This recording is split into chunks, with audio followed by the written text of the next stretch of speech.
Hello guys, welcome to back मध्ये. आज मी तुम्हाला सांगणार की बिग बॉसच्या घरामध्ये आपल्याला खूपच मजेदार गोष्टी बघायला भेटत आहे. कारण की बिग बॉस सगळ्यांना एकत्रित बसून त्यांचे मजे घेऊ लागले आणि बिग बॉससुद्धा आता फुल कॉमेडीच्या रूपमध्ये आपल्याला दिसत आहे. कारण की जान्हवी एक फळ खात होती, तर तिला बघून आपले बिग बॉस विचारले की जान्हवी तुम्ही काय करता, तर सूरजनं म्हणले की ती फळ खात आहे. तर आपले सूरज दादा हसू लागले म्हणत म्हणत. त्यानंतर बिग बॉस म्हणले की ते एक म्हणजे प्राणी असते जंगलामधला, ते खूप म्हणजे कॉमेडीसारखं दिसते. तर म्हणत आहे की तुम्ही जर जेव्हा फळ खाता तेव्हा त्या प्राणीसारखे दिसतात. तर सगळे हसून असे लोटपोट होऊ लागले.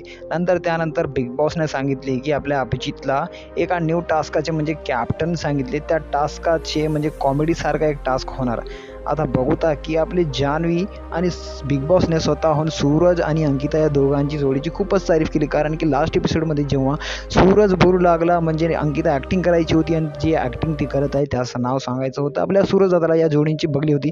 तर बिग बॉसने सांगितले की या दोघांची जोडी खूपच सुपर आहे, नंबर 1 जोडी, लास्ट बेस्ट जोडी सूरज आणि अंकिताची. बघूत आता पुढच्या एपिसोडमध्ये काय ते भेटूया पुढच्या व्हिडिओमध्ये. तोपर्यंत बाय बाय.